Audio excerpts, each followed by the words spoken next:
മനുഷ്യൻ അവൻ യഥാർത്ഥമായ മതവിശ്വാസത്തിൽ കൂടി സഞ്ചരിച്ചു കഴിയുമ്പോൾ സർവേശ്വരനായ നാഥൻ നമ്മിൽ നിക്ഷേപിച്ചിട്ടുള്ള ആ ആത്മാവ് വളർന്ന് വളർന്ന് വളർന്ന് നമ്മുടെ കൈയായ ദൈവം മാറുന്നു, നമ്മുടെ കണ്ണായ ദൈവം മാറുന്നു, നമ്മുടെ കാലായ ദൈവം മാറുന്നു, നമ്മുടെ എല്ലാം ആയി ദൈവം മാറുന്നു. അവസാനം ആ മനുഷ്യൻ പറയും അനല്ലാഹ്, ഞാനാണ് സത്താവ്. പൂർണ്ണമായിട്ടും അല്ലാഹുവിൽ ലയിച്ചു കഴിഞ്ഞാൽ അല്ലെങ്കിൽ ദൈവത്തിൽ ലയിച്ചു കഴിഞ്ഞാൽ ആ മനുഷ്യൻ അപ്പോൾ പറയും ഞാനാണ് ദൈവം. ആ രൂപത്തിൽ മനുഷ്യനെ രൂപാന്തരപ്പെടുത്തുന്ന ഒരു പ്രക്രിയയാണ് വ്രതം എന്ന് പറയുന്നത്. ഇതൊരു ഇസ്ലാം മതത്തിൽ മാത്രമുള്ള ഒന്നല്ല വ്രതം, മറിച്ച് എല്ലാ മതസ്ഥർക്കും ഈ വ്രതമുണ്ട്. എല്ലാ മതത്തിന്റെയും അന്തസ്സത്ത് ആ വ്രതത്തിൽ കൂടി ആ മനുഷ്യനെ നയിക്കുന്നത് അവന്റെ ശരീരബുദ്ധിയിൽ നിന്നും ആത്മബുദ്ധിയിലേക്ക് അവനെ ഉയർത്തുക എന്ന പ്രക്രിയ തന്നെയാണ് ഈ വ്രതം. അതല്ലെങ്കിൽ മതത്തിന്റെ അനുഷ്ഠാന കർമ്മങ്ങൾ മുഴുവൻ ചെയ്യും. ക്രൈസ്തവ നോമ്പനുസരിച്ച് അതിന്റെ പരമപ്രധാനമായ ലക്ഷ്യം സത്യധർമ്മം തിരിച്ചറിഞ്ഞ് ക്രിസ്തുവേശുവിലേക്ക് മടങ്ങുക എന്നുള്ളതാണ്. അഥവാ സത്യത്തിനും ധർമ്മത്തിനും വേണ്ടി പരാജയപ്പെടണമെങ്കിൽ പരാജയപ്പെട്ടുകൊണ്ട് ക്രിസ്തുവേശുവിലേക്ക് മടങ്ങുക. ഞാൻ പറയുന്നതിന്റെ അർത്ഥം മനസ്സിലാകുന്നുണ്ട് എന്ന് തന്നെ കരുതുകയാണ്. സത്യധർമ്മത്തിനു വേണ്ടി നിലനിന്നുകൊണ്ട് വിജയിക്കുക എന്നുള്ളതിനപ്പുറം ആ സത്യത്തിനും ധർമ്മത്തിനും വേണ്ടി നിലനിന്നു എന്ന കാരണത്താൽ പരാജയപ്പെടുകയാണ് ചെയ്യുന്നതെങ്കിൽ ആ പരാജയത്തിന് വിജയമായിട്ട് കാണണം എന്നാണ് എന്റെ അർത്ഥം. യഥാർത്ഥത്തിൽ ക്രിസ്തുയേശു കുരിശിൽ ഏറ്റപ്പെടേണ്ടതില്ലായിരുന്നു. സത്യത്തിനും ധർമ്മത്തിനും ഒരു ചെറിയ മാറ്റം വരുത്തിയിരുന്നുവെങ്കിൽ ഒരിക്കലും അതിന്റെ ഒരു അവസ്ഥ വരികയില്ല. മറിച്ച് അതിൽ അടിയുറച്ച് നിന്നതുകൊണ്ട് തന്നെ ആ സത്യത്തെ വളർത്താൻ വേണ്ടി, ധർമ്മത്തെ വളർത്താൻ വേണ്ടി കുരിശിലേറ്റപ്പെട്ടു.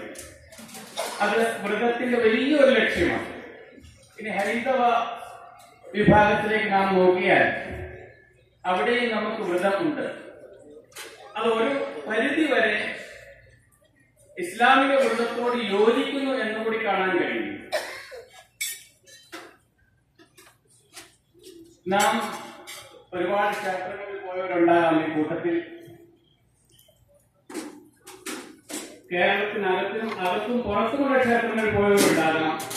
പക്ഷേ ശബരിമലയിൽ പോയിട്ടുള്ള ആളുകളെ സംബന്ധിച്ചിടത്തോളം അവർക്ക് അവിടെ ചെന്നാൽ കാണാൻ കഴിയുന്ന ഒരു സംഗതിയുണ്ട്.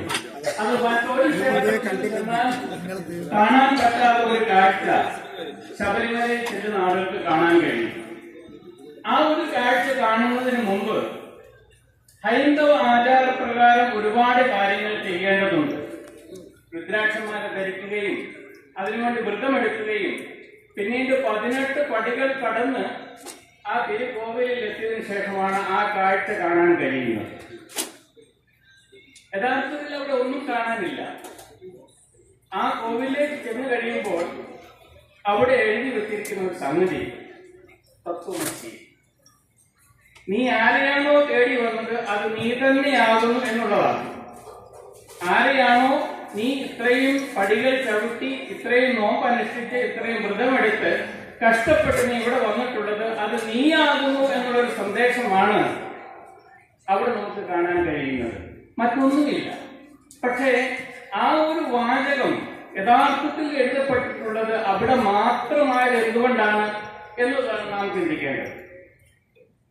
അതിനു മുമ്പ് ഞാൻ നേരത്തെ സൂചിപ്പിച്ചതുപോലെ ഒരു മനുഷ്യന്റെ സൃഷ്ടിപ്പിന്റെ 2 ഘടകങ്ങളിൽ ഒന്ന് ദൈവിക ആത്മാവിന്റെ അംശം മനുഷ്യരെ സന്നിവേശിപ്പിച്ചിട്ടുള്ള ആ ഒരു ആത്മാവ്, ആ ആത്മാവിനെ തിരിച്ചറിയുക എന്നത് വലിയൊരു സന്ദേശമാണ് തത്വമസി, അത് നീയാണ് എന്നുള്ളതിൽ കൂടി നമുക്ക് നൽകുന്നത്. ആ ഒരു നോമ്പ് അനുഷ്ഠിക്കുന്നയാള് 18 പടികൾ ചവിട്ടി, അതിനുശേഷം 18 പടി ജീവിതത്തിന്റെ വ്യത്യസ്ത മേഖലകളെ സൂചിപ്പിക്കുന്നതാണ്. അല്ലെങ്കിൽ ഭഗവത്ഗീതയിലെ 18 അധ്യായങ്ങളെ സൂചിപ്പിക്കുന്നതാണ് ആ ഒരു 18 പടികൾ. ആ ഓരോ പടിയും ചവിട്ടുമ്പോഴും മനുഷ്യനിലുള്ള മൃഗീയത നഷ്ടമായി പൂർണ്ണാർത്ഥത്തിൽ വിഷാദ ബുദ്ധിയിൽ നിന്നും വിഷാദ യോഗത്തിൽ നിന്നും അവൻ സ്റ്റെപ്പായിട്ട് മുന്നോട്ട് കടന്ന് ആത്മസന്യാസ യോഗത്തിലേക്ക് എത്തിപ്പെടുകയാണ്. ആ ഒരു അവസ്ഥയിൽ എത്തിക്കഴിഞ്ഞാൽ അവൻ പൂർണ്ണമായിട്ടും അവന്റെ ദൈവത്തിൽ അലിഞ്ഞു എന്നുള്ളതാണ്.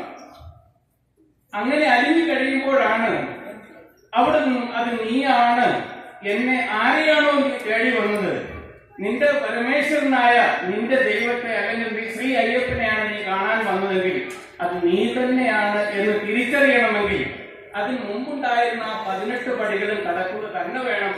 ആ 18 പടികളിൽ കൂടി നമുക്ക് തന്നിട്ടുള്ള അധ്യാപനങ്ങൾ, നമുക്ക് തന്നിട്ടുള്ള സംസ്കരണം അതുണ്ടായാൽ മാത്രമേ അത് തിരിച്ചറിയുകയുള്ളൂ എന്നുള്ളതാണ് ആ വ്രതത്തിൽ കൂടി മനസ്സിലാക്കുന്നത്. അപ്പൊ അങ്ങനെ വരുമ്പം ആ ഒരു സന്നിധാനത്ത് നിൽക്കുന്ന സമയത്ത് അറിയാതെ അവൻ പറഞ്ഞു, അഹം ബ്രഹ്മാസ്മി, ഞാനാണ് ദൈവം. എത്ര വലിയൊരു വാചകമാണ്. അപ്പം യഥാർത്ഥത്തിൽ അത് നീയാണ് എന്ന് പറയപ്പെടാൻ, ആ ഒരു വാചകം എഴുതപ്പെടാൻ കേരളത്തിന്റെ പുറത്ത് എത്രയോ അമ്പലങ്ങളുണ്ട്, എത്രയോ ക്ഷേത്രങ്ങളുണ്ട്. പക്ഷെ അവിടെ മാത്രം തിരഞ്ഞെടുത്തു. അതിനു മുമ്പ് കൃത്യമായ 18 പടികൾ നിശ്ചയിക്കപ്പെട്ടു. ഇതെല്ലാം മനുഷ്യനിലുള്ള മനുഷ്യനെ തിരിച്ചറിയുന്നതിന് വേണ്ടിയാണ്.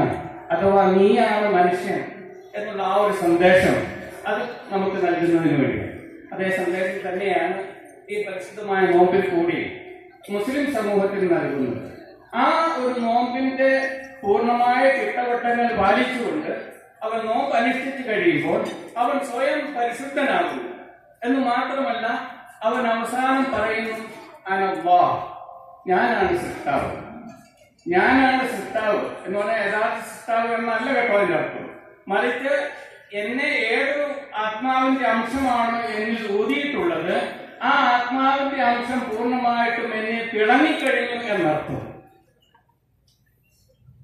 അത് തന്നെയാണ് ബഹുമാനമുള്ള സഹോദരങ്ങളെ, സഹോദരിമാരെ, വ്രതം നമുക്ക് നൽകുന്നത്. അപ്പൊ ഈ രൂപത്തിൽ എല്ലാ മതസ്ഥർക്കും മതനിഷ്ഠകൾ അവനിൽ ഉള്ള ഒരു 2 ഗുണങ്ങൾ, ഒന്ന് മണ്ണിൻ്റെതായിട്ടുള്ള കളിമണ്ണിൻ്റെതായിട്ടുള്ള ഗുണം, ആ ഗുണത്തെ മാറ്റി നിർത്തിക്കൊണ്ട് ശരീരബുദ്ധിയെ മാറ്റി നിർത്തിക്കൊണ്ട് ആത്മസന്യാസ ബുദ്ധിയിലേക്ക്, മുസ്ലിം ആകട്ടെ ഹിന്ദു ആകട്ടെ ക്രൈസ്തവനാകട്ടെ, ആത്മസന്യാസ ബുദ്ധിയിലേക്ക് മനുഷ്യനെ ഉയർത്തുന്ന ഒരു മഹാപ്രക്രിയയാണ് വ്രതം.